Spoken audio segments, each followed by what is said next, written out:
너는 몸으로 때우는 거잖니. 시어머니가 입버릇처럼 하시는 말씀입니다.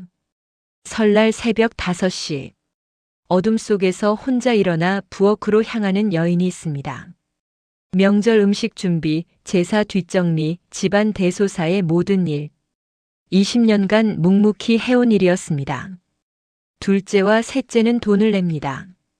큰 며느리는 몸으로 일합니다. 그게 당연한 역할 분담이라고 모두가 말했습니다. 하지만 어느 날 그 한마디의 말이 그동안 쌓아온 모든 것을 무너뜨렸습니다. 그녀는 조용히 물었습니다. 나는 가족일까요? 그저 일손일까요? 설을 사흘 앞둔 이른 새벽, 박수연의 하루는 어둠 속에서 시작되었습니다.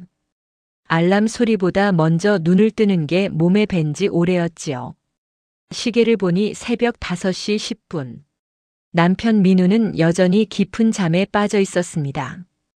가만히 이불을 걷어내고 일어선 수연은 찬물로 얼굴을 씻으며 정신을 차렸습니다. 부엌에 불을 켜자 냉장고 안 가득한 재료들이 눈에 들어왔습니다. 어제 저녁 시장에서 사온 것들이었지요. 도라지, 고사리, 시금치, 표고버섯 명절 나물 준비만 해도 손이 10개라도 모자랄 판이었습니다. 수연은 앞치마를 두르고 도마 위에 도라지를 올려놓았습니다. 칼질 소리만 고요한 새벽을 깨웠습니다. 가느다란 도라지를 찢으면서 문득 지난주 시댁 전화가 떠올랐지요. 시어머니의 목소리가 귓가에 생생했습니다. 수연아, 올 설은 좀 크게 지내야겠다. 민준이네 처가댁 어른들도 오신대. 떡국도 넉넉히 준비하고 전도 많이 붙여놔야지. 너는 몸으로 때우는 거잖니. 좀 수고스럽더라도 잘 준비해라. 그 말을 들을 때 가슴 한편이 묵직하게 가라앉았습니다. 하지만 수연은 늘 그랬듯 밝은 목소리로 대답했지요. 네, 어머님 걱정 마세요. 전화를 끊고 나서 한참을 멍하니 앉아 있었던 기억이 났습니다. 몸으로 때운다는 말 처음 들었을 때는 그저 역할 분담이려니 했는데 이제는 그 말이 들릴 때마다 등골이 서늘해지더군요. 오전 8시 민우가 부엌으로 들어왔습니다. 이미 삶아놓은 나물 3가지가 접시에 담겨 있었고 수연은 애호박을 썰고 있었지요. 여보, 이렇게 벌써 많이 했어? 아침도 안 먹고. 민우의 목소리에 미안함이 묻어났습니다. 수연은 고개를 들어 웃었지요. 괜찮아요. 빨리 해놔야 당일날 편하잖아요. 내가 도와줄까? 민우가 조심스럽게 물었습니다. 하지만 그의 손은 어정쩡하게 허공에 떠 있었지요. 수연은 고개를 저었습니다. 됐어요. 당신은 회사 일이나 마무리 잘하고. 설 연휴 전이라 바쁘잖아요. 민우는 잠시 망설이다가 고개를 끄덕였습니다. 그리고 작은 목소리로 덧붙였지요. 미안해, 형편이 나아지면 내가 좀 더 보탬이 될 텐데. 수연은 대답하지 않았습니다. 대신 웃는 얼굴로 애호박을 썰었지요. 민우는 무거운 발걸음으로 부엌을 나갔습니다. 혼자 남은 수연의 손끝이 미세하게 떨렸습니다. 설날 아침 시댁에는 일찍부터 음식 냄새가 가득했습니다. 수연은 전날 밤늦게까지 준비한 음식들을 상에 올리고 있었지요. 시어머니는 거실 소파에 앉아 차례상을 지켜보며 이것저것 지시했습니다. 고사리는 왼쪽에 놓아야지. 그리고 떡국 그릇 좀 더 꺼내놔. 사람이 많을 테니까. 네, 어머님. 수연은 부지런히 움직였습니다. 이마에 땀이 송글송글 맺혔지요. 오전 10시쯤 둘째 아들 민준 가족이 도착했습니다. 현관문이 열리며 경쾌한 목소리가 들려왔지요. 어머니, 저희 왔어요. 민준의 아내 최지혜는 깔끔한 베이지색 코트 차림이었습니다. 손에는 백화점 쇼핑백 하나만 들고 있었지요. 시어머니가 환하게 웃으며 말했습니다. 어머, 우리 지혜 왔네. 바쁠 텐데 고생했어. 얼른 들어와서 앉아. 어머님, 새해 복 많이 받으세요. 이거 선물이에요. 지혜가 쇼핑백을 건넸습니다. 고급 한과 세트였지요. 시어머니는 흐뭇한 표정으로 받아들었습니다. 어머, 이런 거 안 사와도 되는데 지혜는 항상 센스가 있어. 지혜는 거실로 들어가 소파에 앉았습니다. 수연은 부엌에서 그 모습을 힐끗 바라보았지요. 지혜의 말끔한 옷차림과 자신의 앞치마 차림이 대비되었습니다. 1시간 뒤 셋째 아들 민호 가족도 도착했습니다. 민호의 아내 강혜리는 밝은 미소를 지으며 인사했지요. 어머님, 새해 복 많이 받으세요. 형님, 고생 많으시죠? 예린의 인사는 친절했습니다. 하지만 그녀 역시 깨끗한 원피스 차림으로 손에는 과일 바구니만 들고 있었지요. 시어머니는 예린에게도 따뜻하게 말했습니다. 예린아, 너도 병원 일 바쁠 텐데 오느라 힘들었지? 어서 앉아. 괜찮아요. 어머님, 오늘은 좀 일찍 나왔어요. 예린은 지혜 옆에 앉으며 수연을 보고 웃었습니다. 형님, 뭐 도와드릴까요? 수연은 손을 내저었지요. 아니야, 거의 다 됐어. 앉아 있어. 시어머니가 끼어들었습니다. 예린아, 넌 그냥 앉아 있어. 바쁜 사람이 무슨 부엌 일을 해. 수연이가 다 준비했으니까. 예린은 미안한 듯 웃으며 다시 앉았습니다. 수연은 부엌으로 돌아가 마지막 전을 부쳤지요. 기름이 튀어 손등에 닿았지만 소리 내지 않았습니다. 차례를 지내고 나서 온 가족이 거실에 모여 앉았습니다. 수연은 떡국을 나르느라 분주했지요. 큰 냄비에서 김이 모락모락 피어올랐습니다. 자, 떡국 드세요. 뜨거우니까 조심하시고요. 수연이 차례로 떡국을 돌렸습니다. 시어머니, 민준 가족, 민호 가족, 그리고 마지막으로 민호. 자신의 그릇은 없었습니다. 나중에 부엌에서 먹을 생각이었지요. 어머, 형님 떡국 정말 맛있어요. 역시 솜씨가 좋으세요. 예린이 엄지를 치켜 세웠습니다. 지혜도 고개를 끄덕였지요. 맞아요. 저희는 이런 거 잘 못하는데 형님은 정말 대단하세요. 시어머니가 흐뭇하게 웃었습니다. 수연이는 원래 손재주가 좋아. 그래서 내가 믿고 맡기는 거지. 수연은 어색하게 웃으며 부엌으로 돌아갔습니다. 식구들의 웃음소리가 거실에서 들려왔지요. 식사가 끝나고 설거지 시간이 되었습니다. 산더미 같은 그릇들이 개수대에 쌓여 있었습니다. 수연은 고무 장갑을 끼고 설거지를 시작했지요. 거실에서는 윷놀이 소리가 들렸습니다. 윷 나왔다. 민호의 환호성이 터졌습니다. 아이들 웃음소리도 섞여 있었지요. 수연은 미지근한 물에 그릇을 담그며 잠시 귀를 기울였습니다. 그때 지혜가 부엌으로 들어왔습니다. 물을 마시러 온 것 같았어요. 지혜는 설거지하는 수연을 보며 말했습니다. 형님, 수고 많으세요. 저희가 돈으로 보탬이 되니까 형님은 이런 거 맡아주시는 거 괜찮으시죠? 그 말이 무심코 던진 말이라는 걸 수연도 알았습니다. 하지만 가슴속 어딘가가 뻐근하게 조여왔지요. 수연은 씁쓸하게 웃으며 대답했습니다. 응, 괜찮아. 지혜는 물을 따라 마시고는 다시 거실로 나갔습니다. 혼자 남은 수연은 설거지를 계속했지요. 손등의 화상 자국이 물에 닿아 따끔거렸습니다. 오후 2시쯤 시어머니가 부엌으로 들어왔습니다. 수연은 막 설거지를 끝낸 참이었지요. 수연아, 과일 좀 깎아내와. 사람들이 차 마시려고 해. 네, 어머님 금방 준비할게요. 수연은 냉장고에서 사과와 배를 꺼냈습니다. 시어머니는 잠시 지켜보다가 말했습니다. 지혜랑 예린이는 바쁜 사람들이니까 이런 일 시킬 수가 없어. 너는 몸으로 때우는 거잖니. 이해하지? 수연의 손이 멈칫했습니다. 칼을 쥔 손끝이 하얗게 질렸어요. 하지만 고개를 끄덕였습니다. 네, 어머님. 시어머니는 만족스럽게 고개를 끄덕이고 거실로 나갔습니다. 수연은 사과를 깎기 시작했지요. 얇게 벗겨지는 사과 껍질이 마치 자신의 마음 같았습니다. 한 겹 한 겹 벗겨져 나가는. 저녁 무렵 식구들이 하나둘 일어섰습니다. 민준이 시어머니에게 봉투를 건넸지요. 어머니, 이거 세배 용돈이에요. 건강하세요. 시어머니는 봉투를 받으며 기뻐했습니다. 민호도 똑같이 봉투를 내밀었지요. 어머니, 저희도요 새해 복 많이 받으세요. 어머, 얘들아 이런 거 안 줘도 되는데. 시어머니는 입으로는 그렇게 말했지만 봉투를 꼭 쥐었습니다. 민우는 옆에서 어색하게 서 있었지요. 봉투를 준비하지 못한 것이 분명했습니다. 식구들이 떠나고 나서 시댁은 조용해졌습니다. 수연은 거실을 정리하기 시작했지요. 바닥에 떨어진 과자 부스러기를 쓸고 소파 쿠션을 제자리에 놓았습니다. 민우가 다가와 작은 목소리로 말했습니다. 여보, 미안해. 내가 형들처럼 돈을 못 들여서. 괜찮아요.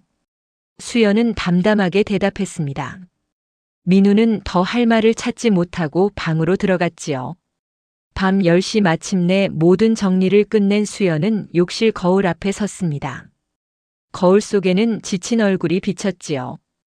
이마에 난 주름, 거칠어진 손, 언제부터 이렇게 늙어 보였을까요? 수연은 찬물로 얼굴을 씻었습니다. 물방울이 턱을 타고 흘러내렸지요. 그때 문득 오늘 하루가 주마등처럼 지나갔습니다.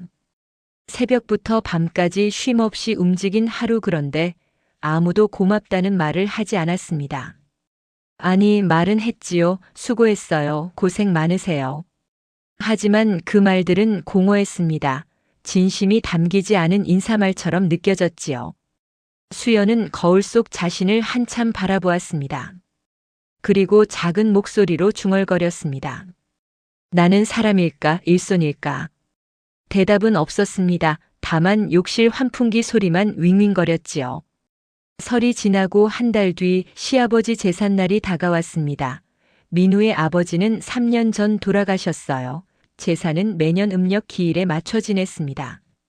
제사 일주일 전 시어머니에게서 전화가 왔어요. 수연아, 이번 제사는 내가 전담해야겠다. 민준이랑 민호는 바빠서 못 온대. 대신 각자 50만 원씩 보낸다고 하더라. 너는 몸으로 때우는 거잖니. 미리 와서 준비 좀 해줘. 또 그 말이었습니다. 수연의 손이 전화기를 쥔 채 굳어졌어요. 네, 어머님. 제사 전날 오후 수연은 큰 장바구니를 들고 시댁으로 향했습니다. 민우는 회사 일이 있다며 저녁에 오겠다고 했어요. 수연 혼자 지하철을 타고 시장을 들러 재료를 샀습니다. 북어, 두부, 시금치, 도라지, 고사리, 제사상에 올릴 과일까지 장바구니가 천근만근 무거웠어요. 시댁에 도착하니 시어머니가 거실에 앉아 텔레비전을 보고 있었습니다. 왔니? 짐 많네. 수고했어. 아니에요, 어머님. 수연은 짐을 부엌에 내려놓고 앞치마를 둘렀어요. 시계를 보니 오후 3시, 제사가 내일 새벽 2시니까 지금부터 준비해도 빠듯했습니다. 민준이랑 민호는 정말 안 와요? 바쁘다잖아. 돈 보냈으니 됐지 뭐, 내가 해주면 되는 거 아니니. 시어머니는 태연하게 말했습니다. 수연은 입술을 깨물었어요. 하지만 아무 말도 하지 않았습니다. 저녁 6시까지 수연은 쉬지 않고 움직였습니다. 북어를 불리고 나물을 다듬고 두부를 으깨 두부전을 만들 준비를 했어요. 생선도 손질해야 했습니다. 칼질을 하는 동안 손가락 끝이 시렸어요. 민우가 도착한 건 저녁 8시였습니다. 수연은 이미 반 이상의 음식을 만들어 놓은 상태였어요. 여보, 미안해. 회사에서 일이 늦어져서. 민우는 미안한 표정으로 부엌을 들여다보았습니다. 수연의 이마에는 땀이 송골송골 맺혀 있었어요. 괜찮아요. 거의 다 됐어요. 내가 뭐 도와줄까? 아니요. 이제 점만 붙이면 돼요. 당신은 좀 쉬어요. 수연의 목소리는 평온했습니다. 하지만 그 평온함 속에 뭔가 단단하게 굳어가는 게 있었어요. 민우는 그걸 눈치채지 못했습니다. 밤 11시 수연은 전을 부치기 시작했어요. 지글지글 기름 끓는 소리가 적막한 부엌을 채웠습니다. 동그랑땡, 생선전, 두부전, 버섯전 1접시, 2접시, 3접시. 손등에 기름이 튀었지만 아랑곳하지 않았어요.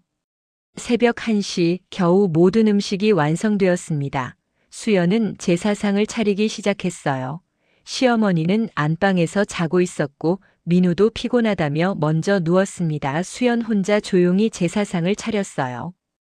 과일을 깎고 나무를 올리고 전을 가지런히 놓았습니다. 정성스럽게 차린 상이었어요. 하지만 그 상을 보는 수연의 눈빛은 공허했습니다. 새벽 2시 제사를 지냈습니다. 시어머니와 민우 그리고 수연단 3명이었어요. 큰 제사상 앞에 3명만 앉아 있으니 쓸쓸했습니다. 제사가 끝나고 음복을 할 때 시어머니가 말했어요. 민준이랑 민호는 돈을 보내니까 효자지 수연이 너는 이렇게 수고해 주니까 고맙고 각자 할 수 있는 걸로 효도하는 거니까. 수연은 음복 그릇을 들다 말고 멈칫했습니다.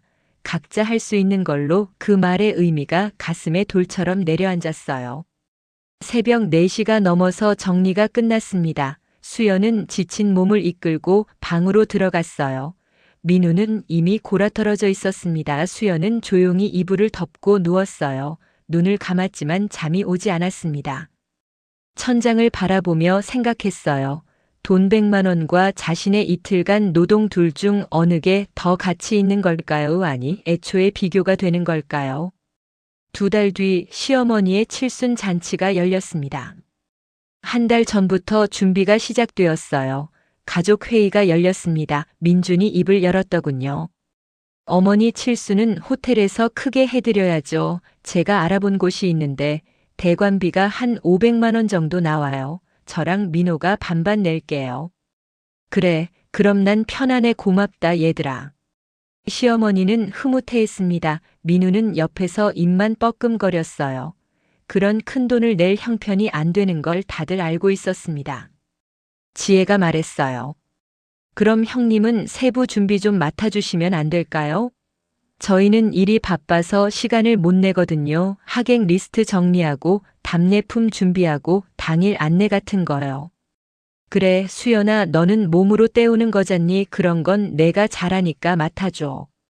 시어머니가 당연하다는 듯 말했습니다. 수연은 모든 시선이 자신에게 쏠리는 걸 느꼈어요. 네, 알겠습니다. 그날부터 수연의 일이 시작되었습니다. 하객 명단을 만들고 일일이 전화로 초대 의사를 확인했어요. 100명이 넘는 사람들에게 전화하는 일만 일주일이 걸렸습니다. 답례품도 직접 알아봤습니다. 백화점을 돌아다니며 가격 비교를 하고 포장 방식을 확인했어요. 발이 퉁퉁 부었습니다. 호텔 측과도 여러 차례 미팅을 했어요. 메뉴 구성, 테이블 배치, 음향시설 점검. 민준이나 민호는 한 번도 동행하지 않았습니다. 수연 혼자 오가며 모든 걸 결정했어요. 잔치 일주일 전 수연은 시어머니에게 전화했습니다. 어머님, 하객분들께 보낼 초대 문자 내용 확인 좀 해주세요. 그리고 답례품은 이걸로 결정했는데. 수연아, 내가 알아서 해. 너 센스 있잖아. 난 믿고 맡긴다. 전화를 끊고 수연은 한숨을 내쉬었어요. 믿고 맡긴다는 말 듣기엔 좋지만 실은 모든 책임을 떠넘기는 말이었습니다. 칠순 잔치 당일 수연은 새벽부터 호텔에 나갔습니다. 행사 시작 3시간 전부터 현장을 점검했어요. 테이블 세팅, 음향 체크, 답례품 진열 정신없이 움직였습니다.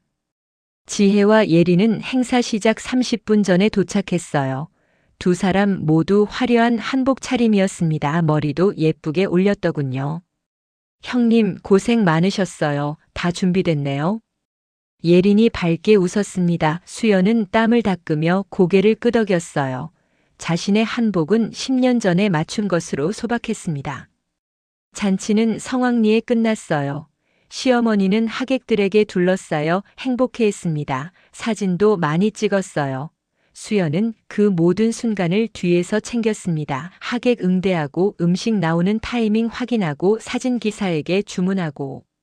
잔치가 끝나고 시어머니는 며느리들을 불렀습니다. 얘들아, 오늘 고생했어. 선물 줄게. 시어머니는 미리 준비한 쇼핑백을 꺼냈어요. 지혜에게 하나, 예린에게 하나, 고급 브랜드 로고가 박힌 가방이었습니다. 어머, 어머님, 이거 비싼 건데. 지혜가 놀라 말했습니다. 예린도 감격한 표정이었어요. 너희는 바쁜데 시간 내서 왔잖아. 고맙지. 수연은 조용히 서 있었습니다. 자신에게 돌아올 선물을 기대한 건 아니었어요. 하지만 시어머니는 수연을 보며 말했습니다. 수연아, 너는 정말 수고 많았어. 내가 없었으면 이 잔치 못했을 거야. 그게 전부였습니다. 말 한마디 수연은 웃으며 대답했어요. 아니에요, 어머님. 목구멍이 메었습니다. 하지만 울지 않았어요. 대신 입가에 미소를 띤 채 고개를 숙였습니다. 집으로 돌아오는 차 안에서 민우가 말했어요. 여보, 미안해. 내가 돈이 있었으면 당신한테도 뭔가 사줄 텐데. 괜찮아요. 수연은 창밖을 바라보며 대답했습니다. 거리의 불빛들이 흐릿하게 번져 보였어요. 눈물이 맺혔지만 흘리지 않았습니다. 그로부터 2달 뒤 민호의 아들 돌잔치가 있었습니다. 예린이 전화를 걸어왔어요. 형님, 우리 준우 돌잔치 준비하는데요. 형님 손재주가 좋으시잖아요. 돌떡이랑 장식 좀 부탁드려도 될까요? 저희가 재료비는 드릴게요. 수연은 잠시 말을 잇지 못했습니다. 예린의 목소리는 너무나 당연하다는 투였어요. 응, 알았어. 아, 감사해요, 형님. 역시 형님이 최고예요. 전화를 끊고 수연은 허탈하게 웃었습니다. 재료비를 준다고 했어요. 자신의 시간과 노동에 대한 값은 없었습니다. 돌잔치 일주일 전부터 수연은 떡을 만들기 시작했어요. 백설기, 수수경단, 송편집 안가득 떡 냄새가 퍼졌습니다. 허리가 끊어질 것처럼 아팠어요. 장식도 직접 만들었습니다. 색종이로 가랜드를 만들고 풍선을 불고 포토존 배경을 꾸몄어요. 손끝에 물집이 잡혔습니다.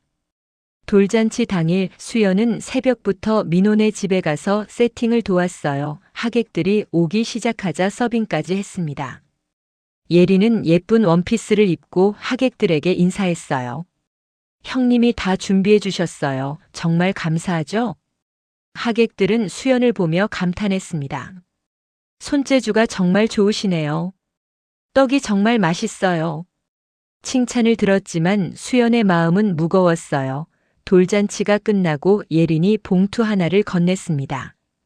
형님, 재료비랑 수고비예요. 봉투를 열어보니 10만 원이 들어 있었어요.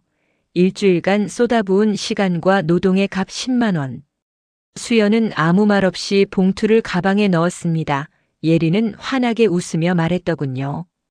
형님, 우리 준우 돌 때문에 고생 많으셨어요. 형님이 있어서 정말 든든해요.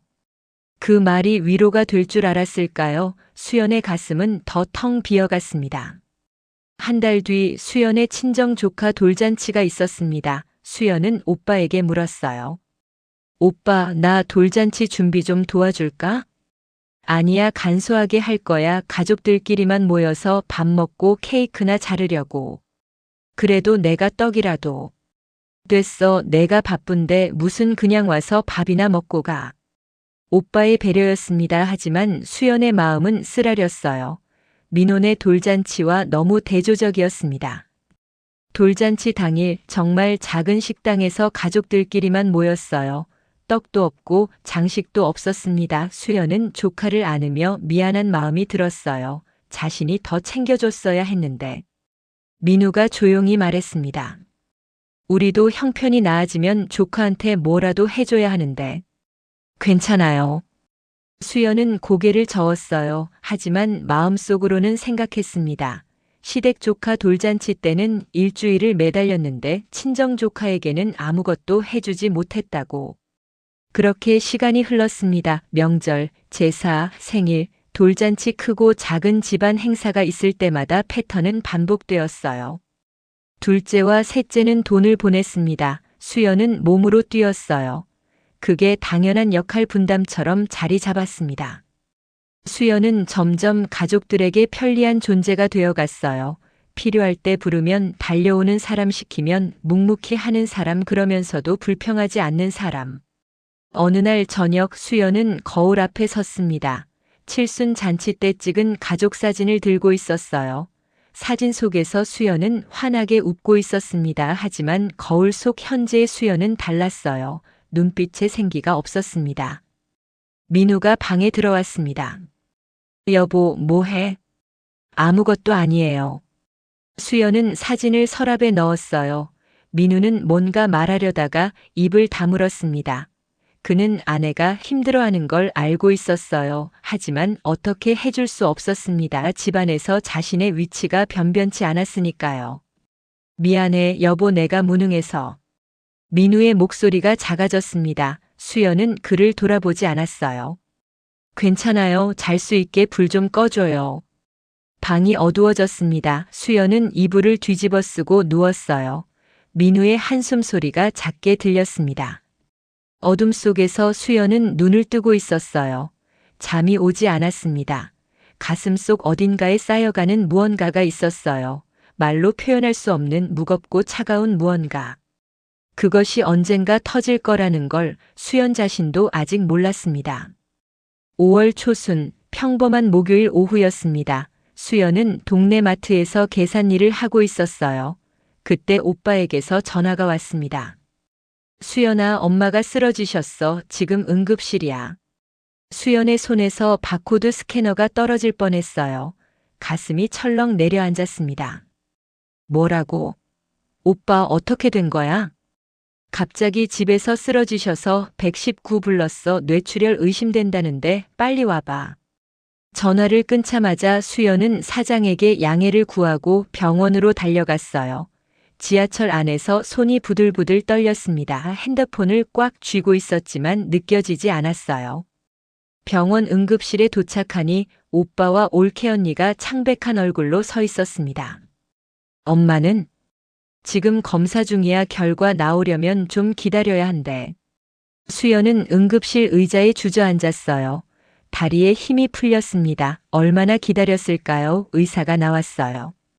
보호자분들이시죠? 다행히 큰 출혈은 아니고 경미한 뇌졸중으로 보입니다. 하지만 일주일 정도는 입원 관찰이 필요합니다. 그리고 이후에도 지속적인 재활과 간병이 필요할 거예요. 수연과 오빠는 안도의 한숨을 내쉬었습니다. 하지만 곧 현실적인 문제가 떠올랐어요. 간병인을 쓰시는 게 좋겠는데 비용이. 의사의 말에 오빠가 난처한 표정을 지었습니다. 제가 회사를 다니다 보니 간병인 비용이 하루에 10만 원이 넘는다던데. 수연이 입을 열었어요. 오빠는 일 다니고 내가 엄마 간병할게. 수연아, 내가 어떻게? 괜찮아요. 제가 할게요. 그렇게 결정이 났습니다. 수연은 그날부터 어머니 병실에 머물기 시작했어요. 사흘째 되던 날 시어머니에게서 전화가 왔습니다. 수연아, 이번 주말에 산소 벌초 간다. 다들 모여서 가기로 했어. 너도 와야지. 수연은 병실 복도로 나가 작은 목소리로 말했어요. 어머님, 죄송한데 친정 어머니가 입원하셔서 제가 간병 중이에요. 이번엔 못 갈 것 같습니다.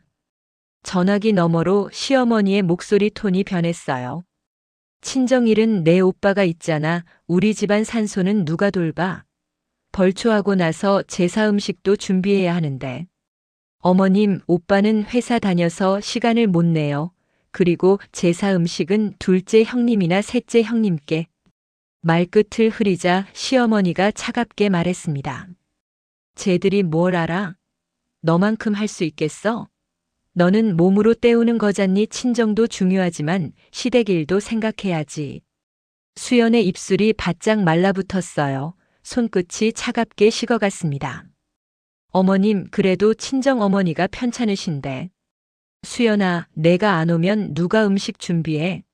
내가 늙어서 못하고 민우는 또 무능하고 지혜랑 예린이한테 시킬 수도 없잖아. 바쁜 사람들인데. 시어머니의 말은 단호했습니다. 수연은 아무 말도 할 수 없었어요. 목구멍에 뭔가 걸린 것처럼 답답했습니다. 네, 알겠습니다. 전화를 끊고 수연은 한참을 복도에 서 있었어요. 병실 안에서는 어머니가 누워 계셨습니다. 창백한 얼굴로 수연의 눈시울이 뜨거워졌어요. 주말이 되었습니다. 수연은 새벽 4시에 일어나 친정병원으로 갔어요. 어머니의 아침 식사를 챙기고 대소변을 받아들이고 몸을 닦아드렸습니다. 엄마, 제가 오늘 시댁일로 낮에 좀 다녀올게요. 저녁에는 꼭 올게요. 친정 어머니는 힘없이 고개를 끄덕였어요. 수연아, 시댁일이 그렇게 중요하니? 엄마, 미안해요. 빨리 다녀올게요. 아침 8시 수연은 병원을 나와 시골로 향하는 버스를 탔습니다. 2시간 넘게 걸리는 거리였어요. 버스 안에서 수연은 창밖을 멍하니 바라보았습니다. 시골 산소에 도착하니 식구들이 모여 있었어요. 민우, 민준 부부, 민호 부부 그리고 시어머니 지혜와 예리는 말끔한 등산복 차림이었습니다. 형님 오셨어요? 친정 어머님은 괜찮으세요? 예린이 물었어요. 수연은 억지로 웃으며 대답했습니다. 네, 괜찮으세요. 그나저나 오늘 벌초하고 나면 바로 집 가려고요. 저희 둘 다 내일 중요한 일정이 있어서요. 지혜도 거들었어요. 저도요, 월요일 재판 준비해야 해서 오늘 서류 검토 좀 해야 하거든요. 시어머니가 고개를 끄덕였습니다. 그래, 너희는 바쁘니까 벌초만 하고 가. 수연이가 음식 준비할 테니까. 수연은 아무 말도 하지 않았어요. 벌초는 2시간 정도 걸렸습니다. 풀을 베고 주변을 정리하는 일 남자들이 주로 했지만 수연도 함께 움직였어요. 무릎에 흙이 묻고 손에 가시가 박혔습니다. 벌초가 끝나자 지혜와 예리는 바로 인사를 했어요. 어머님, 저희 먼저 갈게요. 형님 수고하세요. 그렇게 둘은 떠났습니다. 깨끗한 차를 타고 서울로 돌아갔어요. 수연은 그들의 차가 멀어지는 걸 바라보았습니다. 자, 수연아, 이제 음식 준비해야지. 집에 가서 제사 음식 만들어야 돼. 시어머니의 목소리가 등 뒤에서 들렸어요. 수연은 고개를 끄덕이고 시댁집으로 향했습니다. 오후 내내 수연은 부엌에서 음식을 만들었어요. 나물을 무치고 전을 부치고 탕을 끓였습니다. 시어머니는 거실에 앉아 텔레비전을 보고 있었고 민우는 마당에서 담배를 피우고 있었어요. 저녁 6시가 되어서야 음식 준비가 끝났습니다. 수연은 급히 짐을 챙겼어요. 어머님, 저 병원 가봐야 해서요. 먼저 갈게요. 그래, 수고했어. 조심히 가고. 시어머니는 태연하게 말했습니다. 수연은 허둥지둥 버스 정류장으로 뛰어갔어요. 하지만 마지막 버스는 이미 떠난 뒤였습니다. 할 수 없이 택시를 잡았어요. 택시비만 8만 원이 나왔습니다. 수연의 한 달 파트타임 월급이 100만 원 남짓인데 하루 만에 8만 원이 날아갔어요. 병원에 도착하니 밤 9시가 넘어 있었습니다. 병실 문을 열자 친정 어머니가 누워 계셨어요. 저녁 식사도 제대로 못하신 것 같았습니다. 엄마, 미안해요. 늦었지? 수연은 서둘러 어머니를 일으켜 세우고 저녁 식사를 챙겼어요. 죽을 떠먹여 드리는데 손이 떨렸습니다. 식사를 마치고 어머니를 눕혀드린 뒤 수연은 병실 간이 침대에 쓰러지듯 누웠어요. 온몸이 쑤시고 아팠습니다. 허리는 끊어질 것 같았어요. 친정 어머니가 조용히 말씀하셨습니다. 수연아. 네, 엄마. 넌 왜 그렇게 사니? 며느리가 아니라 머슴이구나. 그 말을 듣는 순간 수연의 눈에서 눈물이 주르륵 흘러내렸어요. 참고 있던 게 터진 것 같았습니다. 엄마, 저도 모르겠어요. 언제부터 이렇게 된 건지. 어머니는 더 이상 말씀하지 않으셨습니다. 다만 수연의 손을 꽉 잡아주셨어요. 수연은 소리 없이 울었습니다. 그로부터 일주일 뒤 상황은 더 나빠졌습니다. 둘째 며느리 지혜가 큰 법률 사건을 맡았어요. 전국적으로 이슈가 되는 대형 사건이었습니다. 지혜는 한 달 넘게 사무실에 거의 살다시피 했어요. 시어머니는 걱정스러운 목소리로 말했습니다. 우리 지혜, 요즘 너무 바쁘대. 하루에 서너 시간밖에 못 잔다더라. 건강 걱정이네. 가족 단톡방에도 메시지가 올라왔어요. 시어머니, 지혜 요즘 너무 무리하는 것 같아서 걱정이다. 우리가 배려 좀 해줘야겠어. 민준 어머니, 괜찮습니다. 제가 잘 챙기고 있어요.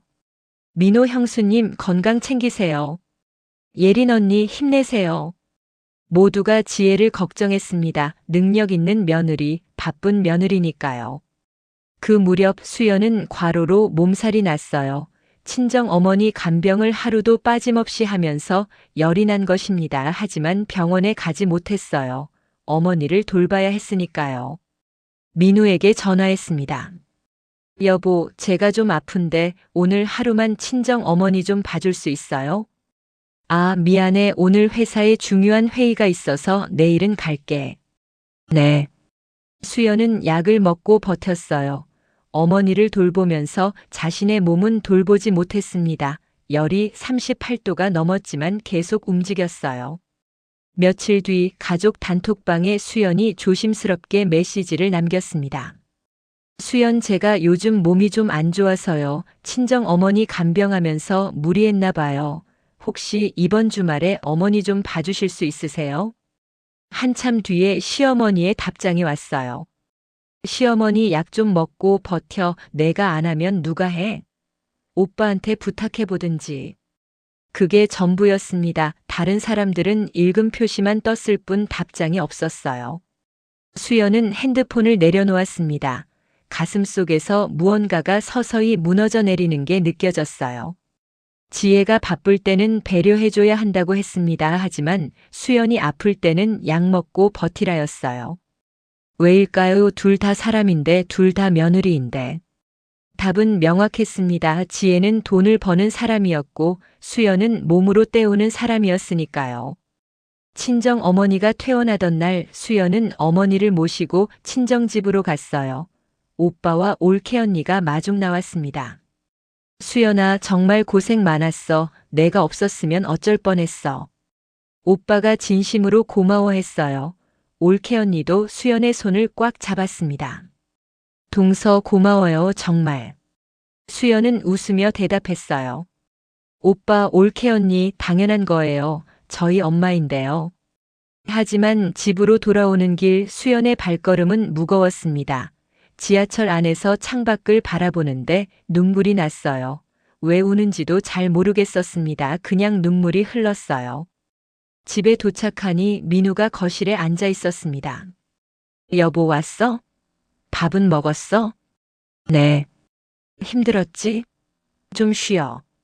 민우는 미안한 표정이었어요. 하지만 그뿐이었습니다. 수연은 방으로 들어가 문을 닫았어요.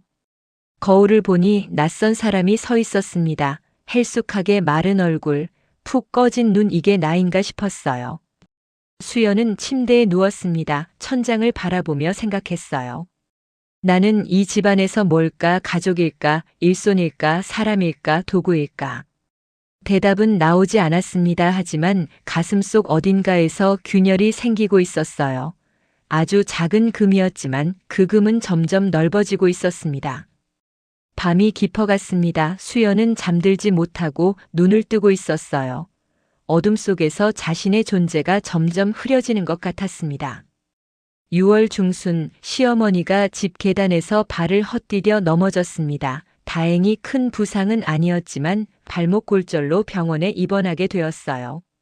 민준이 가족 단톡방에 메시지를 올렸습니다. 민준 어머니 입원하셨습니다. 발목 골절이라 2주 정도 입원 필요하다고 합니다. 민우 어머니 괜찮으세요? 깁스하셨어요? 민준, 네, 깁스했습니다. 병원비는 제가 민우랑 반반 낼게요. 민우, 알겠습니다. 형님, 그럼 간병인은 어떻게 하죠? 잠시 대화가 멈췄습니다. 수연은 핸드폰을 들고 단톡방을 지켜보고 있었어요. 민준 간병인 비용이 하루 12만 원 정도 나온다는데 2주면 거의 200만 원입니다. 시어머니 간병인은 싫어. 모르는 사람이 날 어떻게 돌보겠어. 우리 며느리가 있는데. 수연의 심장이 쿵 내려앉았습니다. 예상했던 말이었어요. 하지만 막상 듣고 나니 가슴이 답답했습니다. 지혜 어머님, 그래도 간병인을 쓰시는 게. 시어머니 싫어. 수연이가 하면 되지. 수연아, 내가 좀 해줘. 너는 몸으로 때우는 거잖니. 수연은 핸드폰 화면을 멍하니 바라보았어요. 손끝이 차갑게 식어갔습니다. 수연, 네, 어머님. 다른 답을 할 수가 없었습니다. 거절하는 법을 배운 적이 없었으니까요. 다음 날부터 수연의 병원 생활이 시작되었습니다. 아침 7시에 병원에 도착해서 밤 10시에 퇴근하는 일상이었어요. 시어머니의 대소변을 받아내고 식사를 챙기고 몸을 닦아드리고 물을 떠다 드렸습니다. 병원 침대 옆 간이 의자에 앉아 밤을 지새웠어요. 제대로 눕지도 못하고 앉은 채로 졸았습니다. 허리가 끊어질 것 같았어요. 목도 뻐근했습니다. 하지만 쉴 수 없었어요. 시어머니는 까다로웠습니다. 수연아, 물 좀 줘. 아, 이거 너무 차가워. 미지근한 걸로 다시 가져와. 수연아, 베개 좀 세워줘. 아니야. 너무 높아. 조금만 낮춰. 수연아, 발이 가려워. 긁어줘. 끊임없이 요구했어요. 수연은 묵묵히 들어주었습니다. 하지만 눈빛은 점점 생기를 잃어갔어요. 민우는 일주일에 두세 번 잠깐씩 들렀습니다. 1시간 정도 앉아있다가 가곤 했어요. 여보, 미안해. 회사 일이 바빠서 주말에는 좀 더 오래 있을게. 하지만 주말에도 민우는 2시간을 넘기지 못했습니다. 시어머니 곁에 앉아 있는 게 불편한 모양이었어요. 수연은 아무 말도 하지 않았습니다. 이번 일주일째 되던 날 저녁 민준과 민호가 함께 병문안을 왔습니다. 어머니, 어떠세요? 많이 불편하시죠? 민준이 걱정스럽게 물었어요. 시어머니는 웃으며 대답했습니다. 괜찮아. 수연이가 잘 돌봐주니까. 형수님 고생 많으시네요. 민호가 수연을 보며 말했어요. 수연은 피곤한 얼굴로 고개를 끄덕였습니다. 지혜와 예린도 함께 왔었어요. 두 사람은 말끔한 차림이었습니다. 손에는 과일 바구니를 들고 있었어요. 어머님, 쾌차하세요. 저희가 좋은 과일 사왔어요. 지혜가 환하게 웃었습니다. 시어머니는 기뻐하며 받았어요. 어머, 얘들아 바쁠 텐데 이것까지 고맙다. 저희야 이것밖에 못 해드리는 게 죄송하죠. 형님이 고생하시는데. 예린이 수연을 보며 말했습니다. 수연은 작게 웃었어요. 입가만 웃었을 뿐 눈은 웃지 않았습니다. 민준이 시어머니에게 봉투를 건넸어요. 어머니, 병원비 추가로 들어가시는 거 이걸로 쓰세요. 민준아, 고맙다. 역시 너는 든든해. 시어머니는 흡족한 표로 봉투를 받았습니다. 민호도 똑같이 봉투를 내밀었어요.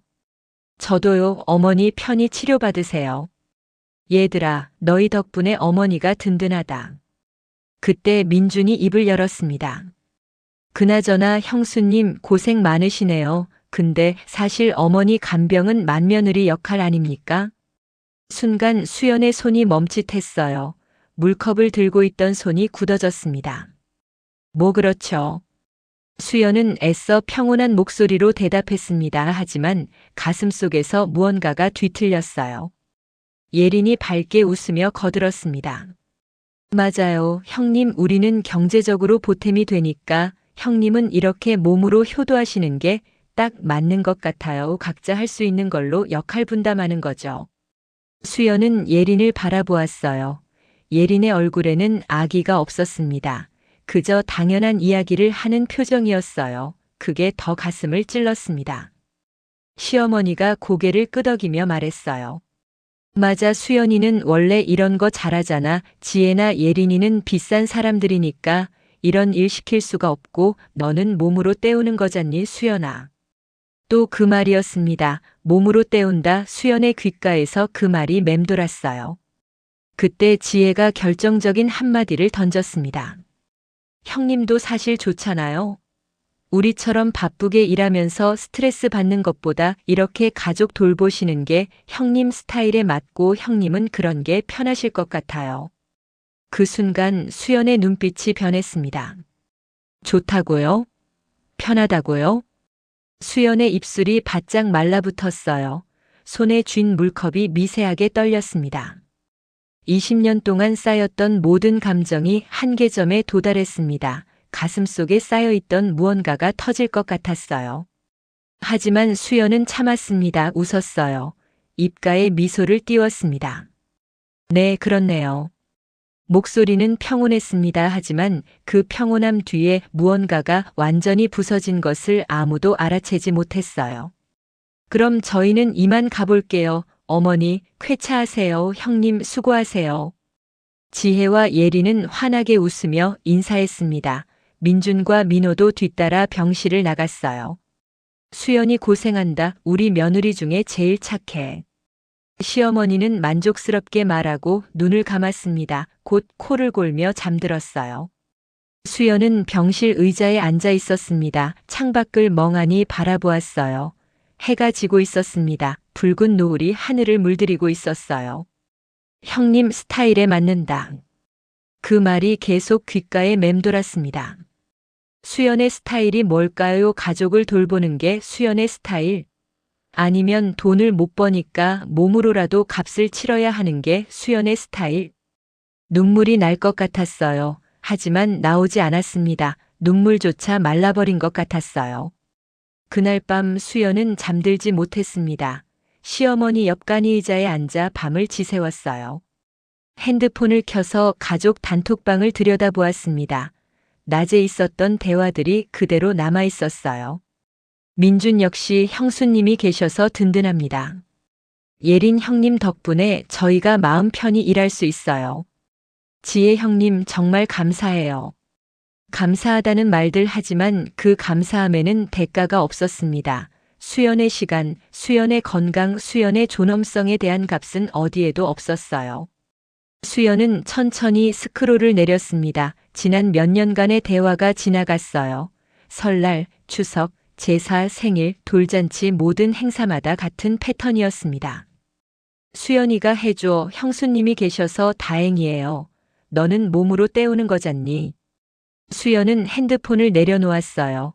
가슴 속에서 무언가가 단단하게 굳어지는 게 느껴졌습니다. 새벽 3시 수연은 조용히 병실을 나와 복도로 나갔습니다. 텅 빈 복도를 천천히 걸었어요. 한밤중 병원은 고요했습니다. 복도 끝 창가에 서서 밖을 내다보았어요. 도시의 불빛들이 반짝이고 있었습니다. 저 불빛 아래 사람들은 각자의 삶을 살고 있겠지요. 수연도 삶을 살고 있을까요? 아니면 그저 존재하고 있는 걸까요? 나는 뭐지? 작은 목소리로 중얼거렸어요. 대답은 없었습니다. 다음 날 저녁 민우가 병원에 들렀습니다. 시어머니는 자고 있었어요. 민우는 수연 옆에 조용히 앉았습니다. 여보, 많이 힘들지? 조금만 더 참아. 어머니 곧 퇴원하실 거야. 수연은 민우를 돌아보았어요. 그의 얼굴에는 미안함이 가득했습니다. 하지만 그뿐이었어요. 미안해하지만 아무것도 해주지 못하는 사람. 여보. 수연이 조용히 불렀습니다. 응? 나 더 이상 못하겠어요. 민우의 눈이 커졌어요. 무슨 소리야? 나도 사람인데 나는 가족이 아니라 그냥 일손이었구나 싶어서요. 수연의 목소리는 담담했습니다. 하지만 그 담담함 속에 깊은 슬픔이 배어 있었어요. 여보, 무슨 소리를 그렇게 해. 다들 고마워하잖아. 고마워하는데 값은 치러요? 내 시간, 내 건강, 내 존엄성은 계산 안 돼요? 수연의 목소리가 조금 높아졌습니다. 민우는 당황했어요. 그게 우리가 형편이 어려우니까. 형편이 어려우면 사람도 아닌가요? 돈 못 내면 몸으로 갚아야 해요? 평생? 민우는 입을 다물었습니다. 뭐라 대답해야 할지 몰랐어요. 당신도 알잖아요. 나를 보는 시선이 어떤지. 수연이는 원래 이런 거 잘해. 수연이는 몸으로 때우는 거니까. 나는 가족이 아니라 편리한 도구예요. 수연의 눈에서 눈물이 흘러내렸습니다. 오랜만에 흐르는 눈물이었어요. 여보, 진정해. 내가 뭐라도 할게. 민우가 어쩔 줄 몰라 하며 말했습니다. 하지만 그의 말에는 힘이 없었어요. 뭘 하실 건데요? 당신도 이 집안에서 주눅 들어 사는데 나한테 힘이 되어준 적이 있어요?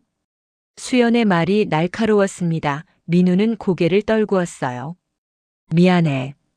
미안하다는 말만 몇 번을 들었는지 모르겠어요. 수연은 눈물을 닦았습니다. 그리고 조용히 말했어요. 나 좀 생각할 시간이 필요해요. 무슨 생각? 이 생활을 계속할 수 있을지, 계속해야 하는지. 민우는 아무 말도 하지 못했습니다. 수연은 자리에서 일어나 병실 밖으로 나갔어요.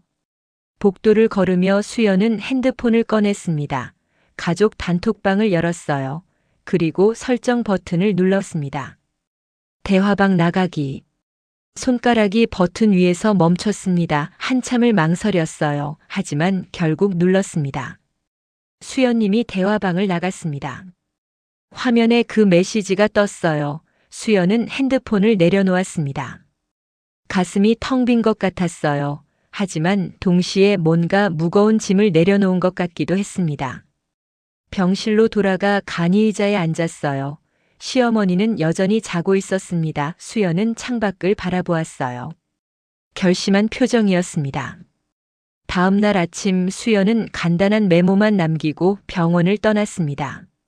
죄송하지만 더 이상 못하겠습니다. 간병인 불러주세요. 수연. 메모는 시어머니 침대 옆 테이블 위에 놓여 있었어요.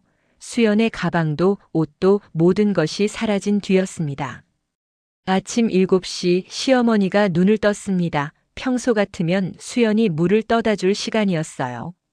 수연아, 물 좀. 대답이 없었습니다. 시어머니는 고개를 돌렸어요. 간이의자가 비어 있었습니다. 수연아? 여전히 대답이 없었어요. 그제야 테이블 위에 메모가 눈에 들어왔습니다. 시어머니는 메모를 집어들고 읽었어요. 뭐야 이게? 시어머니는 황급히 민우에게 전화를 걸었습니다. 민우야, 수연이가 없어졌어. 병원에서 나간 것 같아. 네. 어머니, 무슨 말씀이세요? 메모만 남기고 사라졌다고. 어디 간 거야? 민우는 당황했어요. 어젯밤 대화가 떠올랐습니다. 하지만 설마 정말 떠날 줄은 몰랐어요. 제가 찾아볼게요. 민우는 수연에게 전화를 걸었습니다. 하지만 전화는 받지 않았어요. 문자를 보냈습니다. 민우 여보, 어디야? 걱정된다. 연락 좀 해줘. 답장은 없었습니다. 처음 며칠간 가족들은 크게 걱정하지 않았어요. 또 삐쳤나 보다. 며칠 있으면 돌아오겠지. 민호가 태연하게 말했습니다. 지혜도 고개를 끄덕였어요. 형님이 원래 착하신데 그냥 좀 쉬고 싶으신가 봐요. 결국 간병인을 불렀습니다. 하루 12만 원씩 나가는 비용이었어요. 민준과 민호가 반반 부담했습니다. 일주일이 지났습니다. 여전히 수연은 연락이 없었어요. 민우는 친정에도 전화해봤지만 수연의 오빠는 말을 아꼈습니다. 수연이 좀 쉬고 싶다던데요. 연락하지 마세요. 차가운 목소리였어요. 민우는 더 이상 물을 수 없었습니다. 시어머니가 퇴원하던 날 문제가 시작되었습니다. 집으로 돌아온 시어머니는 냉장고를 열었어요. 텅 비어 있었습니다. 어머, 반찬이 하나도 없네. 평소 같으면 냉장고에는 수연이 만들어둔 밑반찬들이 가득했어요. 김치, 나물, 조림, 찌개 하지만 지금은 아무것도 없었습니다. 민우야, 너 장 안 봤어? 아, 제가 회사 다녀와서 볼게요. 하지만 민우는 뭘 사야 할지 몰랐어요. 평소 수연이 다 알아서 했으니까요. 마트에 가서 어정쩡하게 돌아다니다가 라면 몇 개, 우유, 계란만 사왔습니다. 이게 뭐야? 반찬은? 제가 뭘 사야 할지 몰라서요. 시어머니는 한숨을 내쉬었어요. 어쩔 수 없이 배달 반찬을 시켰습니다. 다음 문제는 청소와 빨래였습니다. 집 안 곳곳에 먼지가 쌓여갔어요. 빨래는 산더미처럼 쌓였습니다. 민우는 서투른 손으로 청소를 시작했어요. 진공 청소기를 돌리고 걸레질을 했습니다. 하지만 수연이 하던 것과는 비교가 안 됐어요. 구석구석이 깨끗하지 않았습니다. 빨래를 돌리다가 흰옷과 색깔옷을 섞어서 돌렸어요. 흰 셔츠가 분홍빛으로 물들었습니다. 아, 민우는 망연자실했어요. 이런 것들을 수연은 매일 해냈던 겁니다. 2주가 지났습니다. 민호네 집에서 가족 모임이 예정되어 있었어요. 예린이 단톡방에 메시지를 올렸습니다. 예린, 이번 주말에 우리 집에서 모이기로 했는데 준비를 어떻게 하죠? 민준, 그냥 배달음식 시키면 되지 않을까요? 시어머니, 배달음식? 가족 모임에? 민호 어머니, 형수님이 안 계시니까 어쩔 수 없잖아요. 어색한 침묵이 흘렀어요. 지혜, 제가 음식 좀 만들어 볼게요. 주말이 되었습니다. 지혜는 부엌에 서서 요리를 시도했어요. 하지만 재료 손질부터 막혔습니다. 이 나물은 어떻게 삶는 거야? 예린도 함께 부엌에 들어왔지만 둘 다 서툴렀어요. 결국 2시간을 씨름한 끝에 간신히 몇 가지 요리를 만들었습니다. 하지만 맛은 엉망이었어요. 이거 너무 짜. 민호가 찡그렸습니다. 아이들도 먹지 않았어요. 결국 배달 음식을 시켰습니다. 중국집 짜장면과 탕수육 가족 모임 상은 초라했어요. 식사 후 설거지 문제가 생겼습니다. 누가 설거지 할래? 예린이 물었어요. 아무도 대답하지 않았습니다. 서로 눈치만 봤어요. 제가 할게요. 지혜가 마지못해 일어났습니다. 하지만 설거지하는 데만 1시간이 걸렸어요. 평소 수연은 30분이면 다 끝냈던 일이었습니다. 뒷정리도 문제였어요. 쓰레기를 어떻게 분리해야 할지, 음식물 쓰레기는 어디에 버려야 할지 모든 게 낯설었습니다. 모임은 일찍 끝났어요. 어색하고 불편한 분위기 속에서 다들 서둘러 돌아갔습니다. 차를 타고 가면서 지혜가 민준에게 말했어요. 형님이 이런 걸 매번 하셨구나. 목소리에 놀라움이 섞여 있었습니다. 민준은 고개를 끄덕였어요. 그러게 나도 오늘 처음 알았어. 한 달이 지났습니다. 시댁 집안은 점점 엉망이 되어갔어요. 냉장고는 여전히 텅 비어 있었습니다. 민우는 매일 편의점 도시락으로 때웠어요. 시어머니도 배달 음식과 즉석식품으로 끼니를 해결했습니다. 청소는 일주일에 한 번 할까 말까 했어요. 집 안 곳곳에 먼지가 쌓였습니다. 화장실도 지저분했어요. 빨래는 한꺼번에 모아서 했는데 개는 법을 몰라 구겨진 채로 옷장에 쑤셔 넣었습니다. 그뿐만이 아니었어요. 각종 관혼상제 일정 관리도 수연이 해왔다는 걸 깨달았습니다. 친척 생일, 제삿날, 경조사 수연이 일일이 챙겨서 알려주고 준비했던 거예요. 이제 그런 것들을 놓치기 시작했습니다. 사촌의 결혼식을 까먹고 못 갔어요. 친척이 돌아가셨는데 조문을 늦게 갔습니다. 집안에서 원망의 목소리가 들려왔어요. 큰댁은 요즘 뭐 하는 거야? 예전 같지 않네. 어느 날 저녁 시어머니가 민준과 민호를 불러 모았습니다. 얘들아, 이거 이렇게 살 수가 없구나. 시어머니의 목소리에 피로가 묻어났어요. 어머니, 죄송해요. 저희도 바빠서. 민준이 말끝을 흐렸습니다. 시어머니는 한숨을 쉬었어요. 너희들이 바쁜 건 안다. 그런데 수연이가 얼마나 많은 일을 했는지 이제야 알겠구나. 돈으로는 안 되는 게 있더라. 민호도 고개를 끄덕였습니다. 형수님 없으니까 집안이 정말 안 돌아가요. 형님 연락 안 돼요? 민우는 고개를 저었어요. 안 받아요. 문자도 답이 없고. 어머니, 저희가 형수님한테 사과드려야 할 것 같아요. 민준이 조심스럽게 말했습니다. 시어머니는 천천히 고개를 끄덕였어요. 그래야겠다. 내가 며느리를 너무 당연하게 여겼구나. 돈만 주면 다 되는 줄 알았어. 시어머니의 눈가가 붉어졌습니다. 그날 밤 지혜와 예린도 각자 집에서 생각에 잠겼어요. 지혜는 설거지를 하다가 손을 베었습니다. 물이 너무 뜨거워서 손이 빨개졌어요. 상처에 밴드를 붙이며 생각했습니다. 형님은 이런 일을 몇십 년간 해왔구나. 예린은 아이 돌잔치 사진을 보고 있었어요. 사진 속에는 예쁘게 장식된 포토존이 있었습니다. 수연이 만들어준 것이었어요. 형님이 일주일 동안 준비하셨는데 우리는 고맙다는 말만 했지. 예린의 가슴이 뻐근했습니다. 한 달 반이 지났습니다. 시어머니가 직접 수연에게 편지를 썼어요. 수연아, 어머니가 잘못했다. 내가 얼마나 많은 일을 해왔는지, 얼마나 힘들었는지 이제야 알겠구나. 돈으로 다 되는 줄 알았어. 몸으로 때운다는 말을 너무 쉽게 했구나. 그게 너를 얼마나 아프게 했을지 생각도 못했어. 미안하다. 정말 미안해. 내가 돌아오든 안 오든 그건 내 선택이야. 하지만 어머니는 내가 용서해 주길 바란다. 편지는 수연의 친정으로 보내졌어요. 민준도 편지를 썼습니다. 형수님, 제가 맏며느리 역할이라고 말했던 거 정말 죄송합니다. 그게 얼마나 무례한 말이었는지 이제야 깨달았어요. 형수님은 역할이 아니라 사람입니다. 가족입니다. 그런 당연한 걸 왜 몰랐을까요?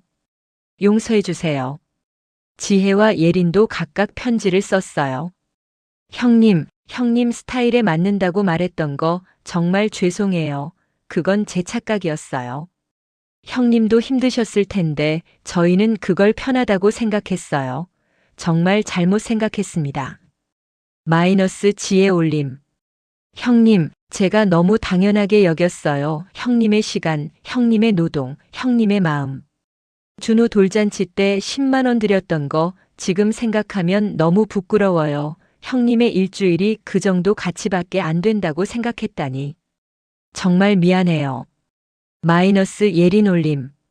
편지들은 모두 수연에게 전달되었습니다. 민우는 매일 밤 수연을 생각했어요.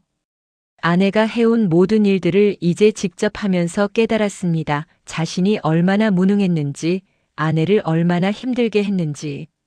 어느 날 밤 민우는 퇴근 후 서툰 손으로 집안일을 했어요. 청소하고 빨래하고 저녁 식사 준비를 했습니다. 냄비에 라면을 끓이다가 눈물이 났어요. 여보 미안해 정말 미안해. 홀로 부엌에서 민우는 눈물을 흘렸습니다. 자신의 무능함에 대한 눈물이었어요. 아내를 지켜주지 못한 것에 대한 눈물이었습니다. 2달이 지났습니다. 어느 토요일 오후 가족회의가 열렸어요. 민우, 민준, 민호 그리고 시어머니가 모였습니다. 민우가 입을 열었어요. 형수님께 사과하러 가야 할 것 같습니다. 저희가 사람을 사람으로 보지 않았습니다. 목소리가 떨렸습니다. 시어머니가 고개를 끄덕였어요. 그래, 내가 며느리를 일손으로 만들었구나. 돈이 전부가 아니었는데. 눈가에 눈물이 맺혔습니다. 민준이 말했어요. 저희도 반성하고 있습니다. 돈만 내면 된다고 생각했어요. 하지만 집안이 돌아가는 건 돈 때문이 아니었습니다. 민호도 거들었습니다. 형수님이 계셨기 때문이었어요. 늘 말없이 움직이셨던 형수님 덕분에. 모두가 고개를 숙였어요. 무거운 침묵이 흘렀습니다. 그날 오후 수연은 친구와 함께 작은 카페에 앉아 있었습니다. 2달 만에 만난 수연의 얼굴은 많이 달라져 있었어요. 여전히 피곤해 보였지만 눈빛에는 생기가 돌아왔습니다. 어때? 요즘 어떻게 지내? 친구가 물었어요. 수연은 따뜻한 차를 한 모금 마시고 미소 지었습니다. 응, 괜찮아. 처음엔 죄책감이 들더라. 내가 잘못한 건가 싶어서. 근데 지금은 괜찮아. 시댁에서 연락 많이 오지. 응, 편지도 왔어. 사과 편지. 수연은 가방에서 편지 뭉치를 꺼냈어요. 시어머니, 민준, 민호, 지혜, 예린 모두의 편지였습니다.